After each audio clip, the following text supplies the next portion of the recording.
જીવ માત્રની હિસાબ એક જ કોમ્પ્યુટરના ઓલા શું કહેવાય સોફ્ટવેર, એક સોફ્ટવેરમાં આખી દુનિયાના જીવ માત્રનો હિસાબ એક જ સોફ્ટવેરમાં થાય. લ્યો બોલો, એક જ સોફ્ટવેરમાં.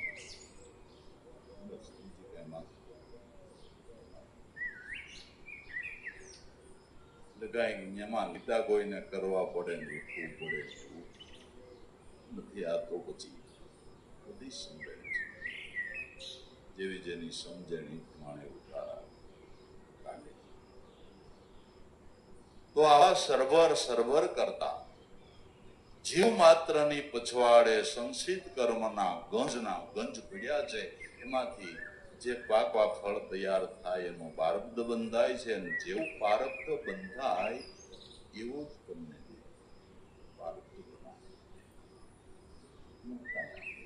કર્મ કયા છે ત્રણ રૂપે: પ્રારબ્ધ, સંચિત અને ક્રિયામણ કર્મ કરો એમાં અમુક સંસિદ્ધમાં જમા થાય છે.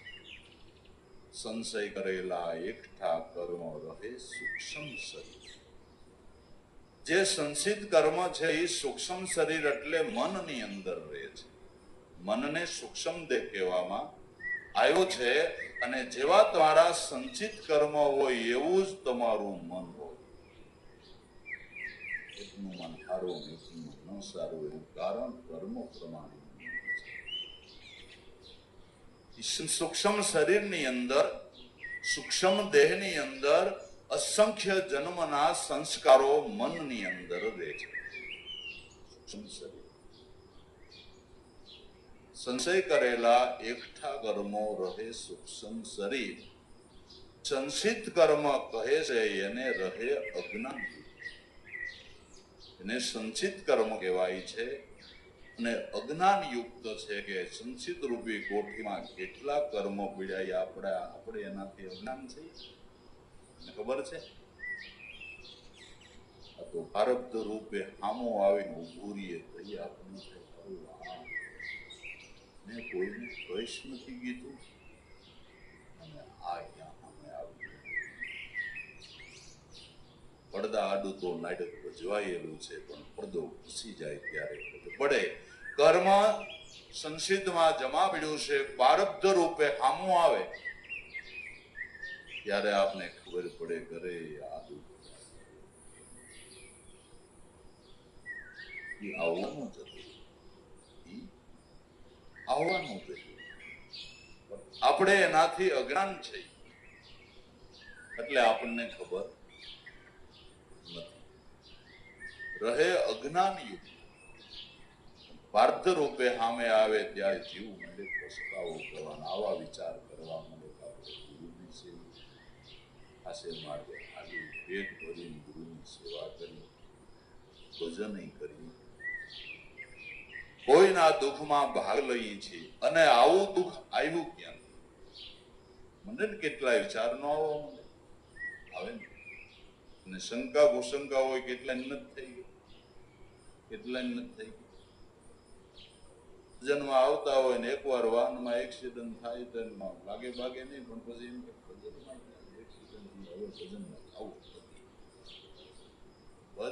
જાય ને એક્સિડન્ટ થાય ગયો. મને કે ગુરુ ધ્યાન રાખે, કાંઈ ધ્યાન રાખતા નથી. ટાંગા ભાંગી ગયા, ટાંગા ભાંગી ગયા, કાંઈ ધ્યાન રાખતા નથી. થાય શંકા.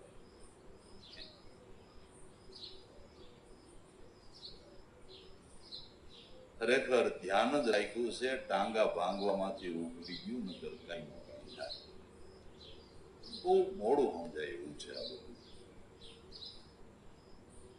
એટલે ઘણી વાર માણસ શંકા થતા માર્ગ ઉપર અટકીને ઉભો રહી જાય છે. એના સમાધાન માટે આ વાત છે, એના સમાધાન માટે આ વાત છે. જયારે પાંડવો અને કૌરવનું યુદ્ધ પૂરું થયું, ધૃતરાષ્ટ્રએ સંજયને પૂછ્યું, તારી પાસે દિવ્ય દ્રષ્ટિ છે? તો યુદ્ધ વખતે આખી કોમેન્ટ્રી મને મેલમાં બેઠો બેઠો કહેતો હતો, સંજય દ્રષ્ટિ એટલે દિવ્ય દ્રષ્ટિ. કૃષ્ણ અત્યારે અર્જુનને આવો બોધ કરે છે, આને બાણ છોડ્યું, હવે આને બાણ છોડ્યું, હવે આને આ લડે છે, એવું તો આખી કોમેન્ટ્રી મને તારી સંજય દ્રષ્ટિથી મને મેલમાં બેઠો બેઠો કહેતો હતો. તો હું તને પૂછું છું કે મેં મારી જિંદગીમાં મને યાદ છે મારા હોય દીકરા એક આરે મરી જાય ને મને આંખે અંધાપો આવે એવું ભૂંડું કર્મ તો મેં કર્યું. આ મારું ક્યાં જન્મનું પાપ છે એ તું કોણ કે છે? ધૃતરાષ્ટ્ર સંજયને પૂછે છે. સંજયે સંજય દ્રષ્ટિથી દિવ્ય દ્રષ્ટિથી જોઈને કીધું તો આ નથી છે, આ જન્મે એવું કઈ નથી કર્યું, પણ આજથી 50 જન્મ પહેલા તમે સળગતી ઝાડ એક ઝાડ ઉપર નાખી પક્ષીઓ બેઠા હતા, ત્યાં કેટલા પક્ષી બળી ગયા, મરી ગયા. મોટા પક્ષીઓ એકદમ ઉડવા ગયા તો એની આંખો અગ્નિને અડતા આંખો વહી ગઈ એટલે અંધાપો આવ્યો પક્ષીઓ. 50 જન્મ પહેલાનો આ તમારો પાપ છે. 50 જન્મ સુધી ક્યાં હતું કે સંસિદ રૂપી કોઠીમાં જમા થઈને તમારે હો દીકરા થાય એટલું ગુણ ભેળું થાય તો ઓલું કર્મ હુમલો કરે ને. દાખલા તરીકે તમે એક સરકાર પાસેથી લોન લીધી, બરાબર? લોન એના હપ્તા તમારે ભરવાના હોય. તમે હપ્તા ન ભરો એટલે તમારે અહીંયા વોરંટ આવે. હપ્તા નથી ભાઈ, સરકારનું લેણું છે, બરાબર? વોરંટ આવે. હવે તમારું મકાન જપ્તે કરી લે, જમીન જપ્તે કરી લે, વોરંટ આવે, તમારું મકાન જપ્તે કરવામાં આવશે. તમે આ લોનના પૈસા નથી ભર્યા, મકાન મારું કરવાનું. ઓલી જમીન કઈ મારા છોકરાના નામનું છે, પોતાના નામનું ગાયનું હોય તો વોરંટ શું કરે? પાછું વયું જાય. પણ લેણું તો રહ્યું ને. અમુક સમય એને ખ્યાલ આવે કે આ વ્યક્તિ આટલું કમાણો છે અને હવે આની પાસે આટલી સ્થાવર મિલકત થઈ છે એટલે વોરંટ પાછો આવે, વસૂલ થઈ જાય. આ વોરંટમાં તો અધિકારો આરે લાગુ હોય તો ન આવે, પણ આમાં તો 100% આવે. આમાં 100% આવે. કર્મ ભોગવે સુખ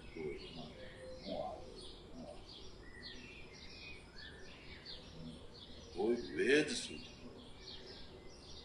સારા કર્મનું સારું ફળ અને ભૂંડા કર્મનું ભૂંડું ફળ હોય.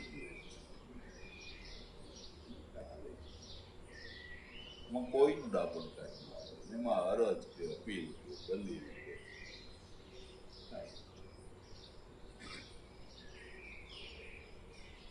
સંચિત કર્મ કહે છે એને રહે અજ્ઞાન યુક્ત. ચાલુ દેહ વર્તમાન કાળે કર્મ જે કરાઈ, ક્રિયામણ કર્મ કહે છે એને વેદ વધે સેવા. ચાલુ દેહ વર્તમાન કાળે જે આપણે કર્મ કરી રહ્યા છે એવું આપણું પ્રારબ્ધ આગળ તૈયાર થાય છે. આપણું ભવિષ્ય કેવું હશે, અટાણ તમે કેવું જીવો છો એવું તમારું ભવિષ્ય તૈયાર થાય છે. કોઈ જ્યોતિષી તમે અટાણે કેવું જીવો છો એવું તમારું ભવિષ્ય તૈયાર થાય છે. તમારો પ્રારબ્ધ તમે ઘડો છો.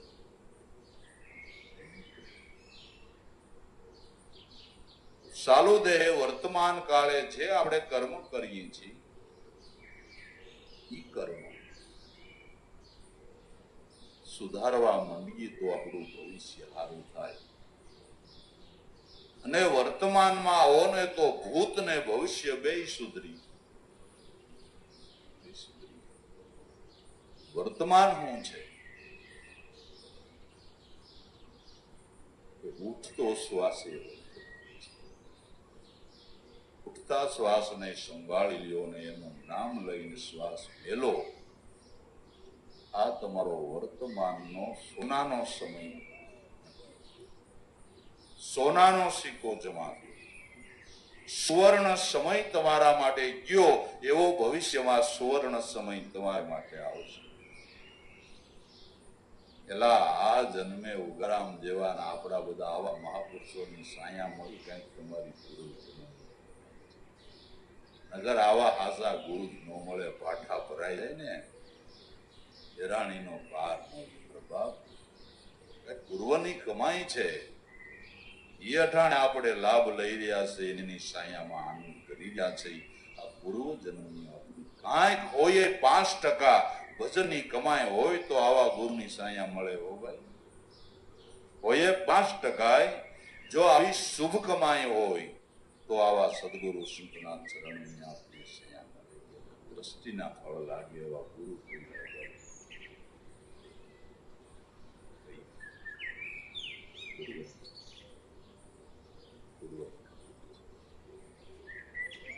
તો અત્યારે વર્તમાનને સુધારી એટલે આવડું ભવિષ્ય સુધી જાય અને ભૂતકાળ જે ખરાબ ગયો છે એ પણ સુધરી જાય છે એનાથી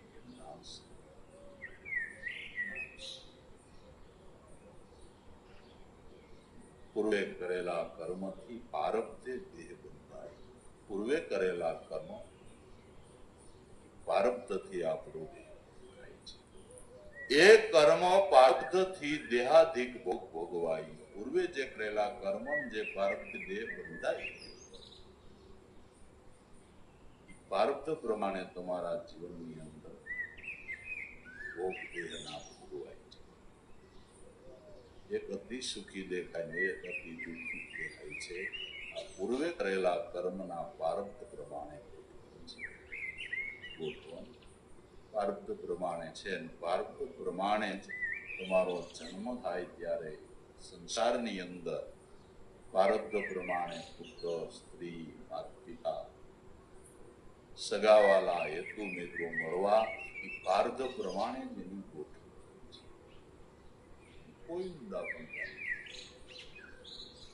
આપણે તો બરોબર કરોડપતિ જન્મમાં પણ ક્યાં જન્મ હોય આપણે નક્કી નથી કરવાનું એને કરવાનું એ પારબ્ધ પ્રમાણે જ થાય એ પારબ્ધ પ્રમાણે જ થાય એમાં કાંઈ હાલે એવા મા બાપ મળે ને એવી સ્ત્રી મળે ને એવો પુત્ર મળે ને એ બધું પારબ્ધ પ્રમાણે જ ગોઠવાયેલું હોય છે કાંઈ અફસોસ કરવો નહીં જે મળે ને એને કબૂલ કરવું સદગુરુનું શાન લઈને ભજન કરે જે મળે ને કબૂલ કરવું ઘણા અફસોસ કર્યા કરે ઠેઠ સહેલી જિંદગી અફસોસ અરે 60 વર્ષ હોઈ ગયા હોય 60 વર્ષ હોઈ ગયા હોય ને તોય અફસોસ કરે અમારે શેતાવા ભાભી થાય ક્યાંય નહીં 60 વર્ષના હતા મને કે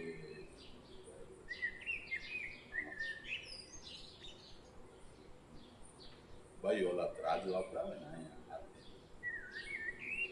મને અબાયક લાગી ત્રાજુ પડાવી બેઠી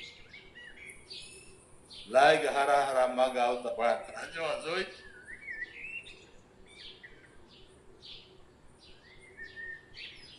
અને ક્યાં તમારો ભાઈ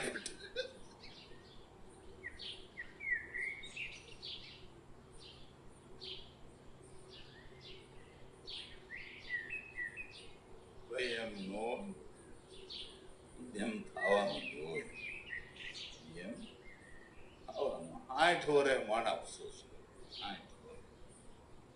60 વર્ષે અફસોસ જે છે એને સ્વીકારી લ્યો એ તમારું પારબ્ધ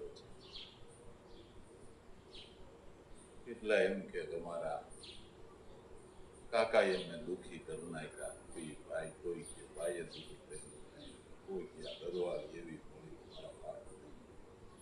એને દુઃખી કરી નાખ્યા એને કોઈએ દુઃખી નથી કર્યા એ બધું તારા કર્મનું રૂપ છે કાકોઈ કર્મ રૂપે ભટકાણો બાપાએ પથારી ફેરવી તો એ કર્મ રૂપે ભટકાણો આ બધું તારું કર્મ જ છે કોઈને દોષ નહીં દેતું તારું કર્મ તારે રૂપ ગમે એનું નહીં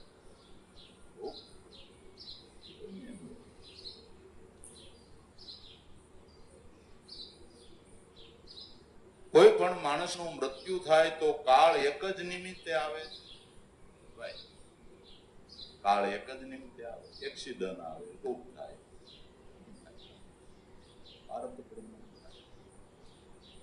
ભારતમાં હો ઈ થયા વિના છૂટકો નહીં. તમે રોડ કાંઠે આવ સાઈડમાંથી ઉભા હો ને તો ઓલાની બ્રેક ફેલ થાય, ન્યા સડાવે,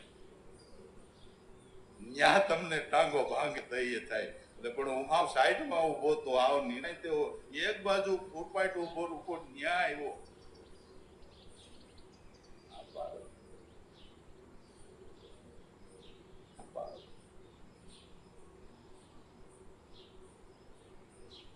પૂર્વે કરેલા કર્મથી પ્રારબ્ધે દેહ બંધાઈ, તે કર્મ પ્રારબ્ધથી આવા દેહાદિ ભોગ ભોગવાય. પ્રારબ્ધ પ્રમાણે થાય છે, જે પ્રારબ્ધમાં હોય ભોગવું. એક દાદા દાખલો દેતા, એક મોટા બહુ પૈસાદાર શેઠ, શેઠ ને એક દીકરો, દીકરાનું લગ્ન કર્યું શેઠ. દીકરો બહુ ને લગ્ન કર્યું. લગ્નના પહેલા દિવસે મેળી ઉપર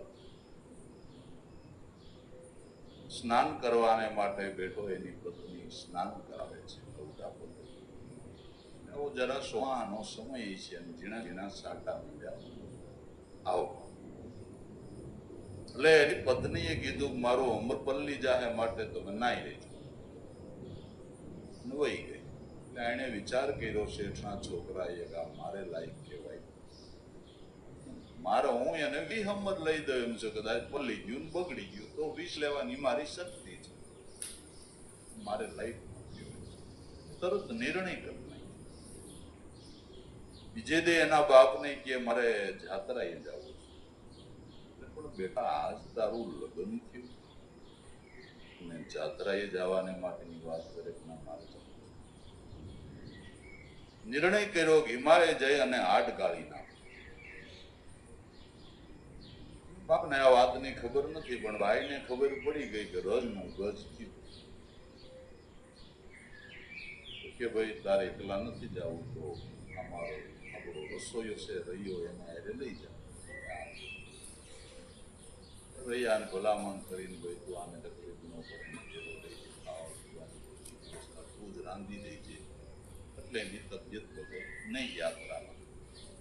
રૈયાને સામગ્રી બધી આપી ગયો અને જાત્રા બાત્રા નહીં, સીધો હિમાલયનો મારે રહ્યો કે ક્યાં દાસ કે મારે હિમાલયમાં જઈ થાય, મારે લાયક આ પત્ની નથી, મારે આ તારે ગાળવા હોય તો આ કઈ તારી મને પણ કઈ તકલીફ છે. પાછો ઉયો આવ્યો, એના બાપને સમાચાર દીધા આમ આને હિમાલય જઈને હાડ ગાળ્યા, અને હાડ ગળતા એવો ભાવ રાખ્યો કે શેઠને ત્યાં જન્મો, આ વખતે મને અનુકૂળ એવી પત્ની મળે, હું કહું એમ કરે. એવા ભાવથી દેહ છોડ્યો. ભાવના પ્રમાણે એ શેઠની ત્યાં તેને એના રૂપમાં પાછો જન્મ, ઉંમર લાયક થયો. પાછું એનું લગ્ન કર્યું.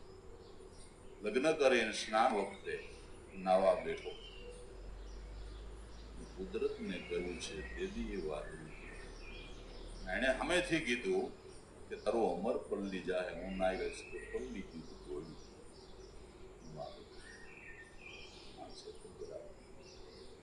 એક દિવસ રાતે મેળી ઉપર સૂતો હતો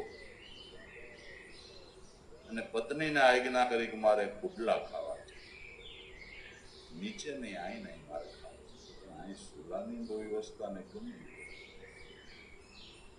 સામગ્રી તો નીચે લઉં એ લે, નીચેથી સામગ્રી લાવી સુલાવીના રાંધવું મંગાળો કરી પોતાની બેગમાંથી અમૂલક હાડી હતી એ કાઢી એને હળગાવી, ગાને લેવી, મારે શું મારે તો પતિની સેવા કરી લેવી છે, અમુલક કિંમતની હાડી હળગાવીને એનાથી કુટલા કરી દીધા. તઈ આને એમ થયું હવે એ રીતે પત્ની પતિવ્રતા મળી અને જે કે પડ્યો બોલ જીલે, પડ્યો બોલ જીલે, પડ્યો બોલ જીલે. એક દી ઈંડોળા ખટે હિંચકતો તો બીજી પરીક્ષા કરી. પાન બીડું દીધું એટલે પાન બીડું મોઢામાં લઈને જાદુ થૂકવું જેવું થયું એટલે પોતાની પત્ની ઉપર આખો ઈ કોગળો નાખ્યો. તો યશવાનંદી તમે આ બધું રાંધવા વાળો રહ્યો ઓલો હજી એનું જ છે. એ જોયે તારું શેઠિયાઓ મોજ માને. આપણે તારું કીધું થાય નહીં, મોજ તો શેઠિયાઓ માને. આપણે કઈ કીધું ન થાય.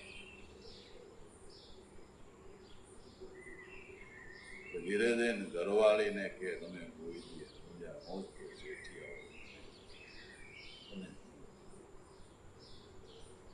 કેવા બે માણા ઝૂલે ઝૂલતા હોય, બેઠા હોય, આનંદ કરતા હોય. કેવી આનંદ વાત. આને ઝૂલો જ નહોતો, ઊંધો ખાટલો બાંધ્યો. ના નાડે ઊંધો ખાટલો બાંધ્યો. પત્નીને કીધું આવી રીતે મારા શેઠને રોજ પત્ની એમ પાન બીડું બનાવી દે. સારી બનાવી પાન બીડું જાવજો થૂકું પીવું કેવું હોળી ઉપર થૂકો લાગી. હો ભાઈ, શેઠના છોકરાને ખબર હતી કે આ જોઈ ગયો ને એટલે ઘેરે જઈને શાળા કરવાનો છે. શેઠનો દીકરો વાહે આવીને સાની બારીએથી ઉભો રહીને જોતો હતો. બે માણાને બાંધવાનો થયો એટલે શેઠનો દીકરો અંદર આવ્યો કે રહ્યા કરીમાં લાડ નથી ગયા હિમાળે હાડ. અટાણે લાડ કરીમાં હિમાળે હાડ ગાળવામાં પાછો વળી ગયો હતો ને અટાણે લાડ કરશો એ નો મેળ આવે ભાઈ. જો ઈ મજા લેવી હોય ને તો હાડ ગાળવા પડે. એમ સંતો જે પદની લીજત લે છે ને એ લેવી હોય ને તો સતનામમાં હાડ ગાળવા પડે. નામની અંદર સમાઈ જવું પડે, નામની અંદર લીન થઈ જવું પડે. તઈ સંતો જે આનંદ કરે છે એ આનંદ પ્રાપ્ત થાય. આ તો કમાય વિના કહેવાય ફલાણા ગુરુ પગ ધોવે છે, મારો ટાંગો ધોઈ દે. કોઈનો ધોવે કે ઘરવાળી કે તું ચાંદલો હોત કઈ રે એમ કઈ હોય. રહ્યા કઈ માં લાડ નથી ગાયા હિમાળે હાડ ધીંગે રીધા છે દાન આદા બાંધીને ઓડા. ઓલા રાંક નથી વૈજા રામ કે સપનામાં સાંભળા. કમાઈ કર્યા વિનાના લાડ બાપુ પૂરા થાય ખરા. પેલા રાજાશાહી નો જમાનો, રાજાશાહી નો જમાનો. જેથી આભડ શેઠ ની ફાટ સત્તા હાલે એ સમયની અંદર જ્યારે રજવાડામાં ક્યાંક ક્યાંક મોટું હતું, રજવાડામાં ક્યાંક ક્યાંક મોટું. હરિજન જ્ઞાતિની અંદર જન્મેલ દાદા ઉગારા એ સમયની અંદર મોટરમાં હરિજનનો પૂર્યો મોટર. કનુભાઈ ઓલો નથી ઉભો દેવતાનો એક વાર દેખાય તો આપણા અંકની અંદર ઉભા દેવતા. વેલા માંગ રહીમાં ઉગારામ દાદાનો પ્રોગ્રામ દેવજી બાપાનો. કનુભાઈ ને કુંવરજીભાઈ ને આ વાતની કઈ ખબર નહીં, પણ જ્યાં બાગના સત્સંગી હતા ને એને કીધું કે મહાપુરુષ ઉગારામ દાદા રહી દેવજી બાપા રહ્યા છે, મજા આવે સત્સંગ છે.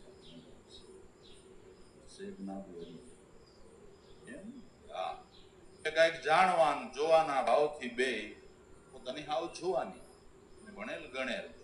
અને શારદાગ્રામ સંસ્થાના મનસુખ રામ બાપા બહુ એક મહાન વિભૂતિ હતા. એમની નેક ને એની રેણી કરણી એની નીચે કેળવાય એટલે સંસ્કાર હતા, સંસ્કાર હતા. એટલે ગયા એટલે મીઠો આવકાર મળ્યો, જમવા આપ્યું. બાબાનો ઢોલિયો ઢોલિયા માથે મુંડાજનું ગાયકડું માથે ખુદના ખીણ જેવો ઓશાળા ત્યાં પડેલા, ટેકો દઈને બાપા બેઠેલા ને પડખે આમ હોકો એ રીતે રાખેલો, જરાક આમ મોઢું એટલે નાયરા અહીંયા આંબી જાય એવી રીતે બેઠેલા. નીચે ઢોલિયા નીચે લાભુ દાદા અને દેવરામ બાપા બધા પુરુષો ભજન ગાય, બાપા ઢોલિયા ઉપર બેઠા બેઠા હોકો. આ દ્રશ્ય જોતા જેમ રાજા રજવાડા જે મોજ ન માણે એ હરિજન બેઠા બેઠા હોકો જરાક ફરી જવા આવ્યો એટલે પેલા મારો હોકો ભરો ભરવા ગયા એટલે કેલા એ ઉભો દેવતા ભરજો. ઉભો દેવતા ઓખા ઉપર આમ દેવતા રાખે ને, ઉભો દેવતા ઉભો દેવતા ભરીને ઓકો લઈ આવ્યા એટલે બરાબર જગ્યો કે આ બાપા જ્ઞાનથી જઈ ગયો જોવો જરા સોમાભાઈને ફૂગ લઈને ખેંચ્યું.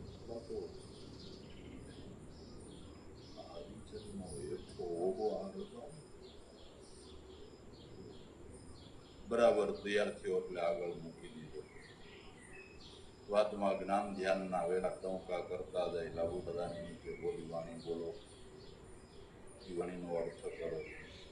અર્થ કરવામાં પોતાને ક્યાંક એવું લાગે એટલે બિચારે ટેકો દઈ વળી 5-15 મિનિટ વાત કરે કે હવે બાબા હવે આગળ વાત લગાવો, એ વાત આગળ આલે, બોલું ભજન બોલો, એ ભજનનો અર્થ કરો.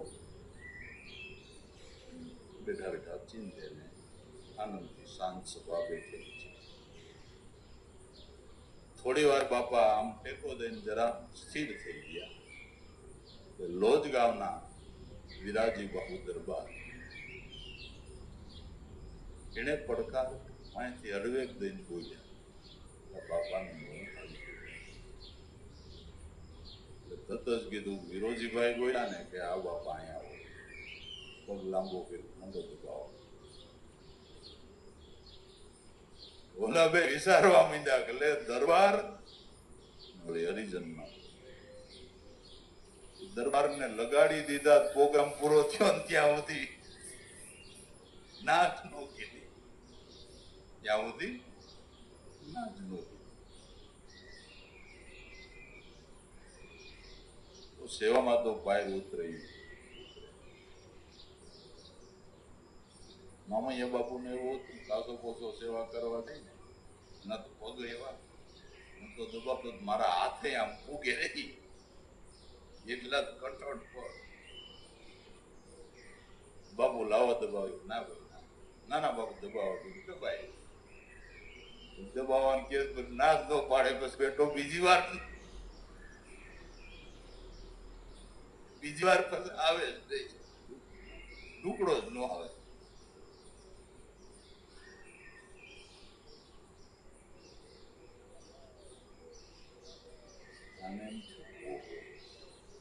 રાજા રજવાડા મોજ નો માની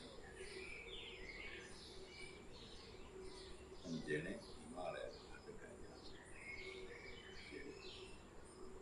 હિમાલય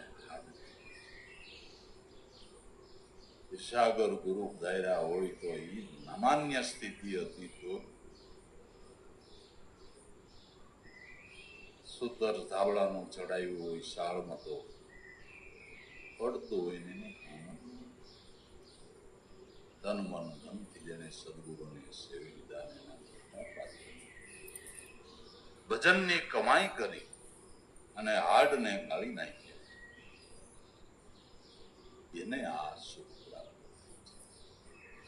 આપણે દેખા દેખી કરવા જઈએ આપણા પારબ્ધમાં હોય ને એમ જ થાય. કાંઈ કોઈની દેખા દેખી કરવી નહીં. આપણા પારબ્ધમાં જે મળ્યું એને ભગવાનની દયા માની ભજન કરવું.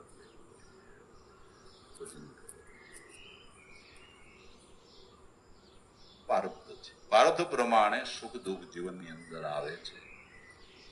પારબ્ધ પ્રમાણે જ આપણે દેહાદિકના સુખ ભોગવવાને મળે છે. સુખ દુઃખ હાનિ લાભ એ પારબ્ધ આદિ જીવનની અંદર સુખ થવું દુઃખ થવું લાભ થવો હાનિ થવી એ પ્રારબ્ધ પ્રમાણે થાય છે. પ્રારબ્ધ પ્રમાણે થાય છે. કાંઈ પછી આપણે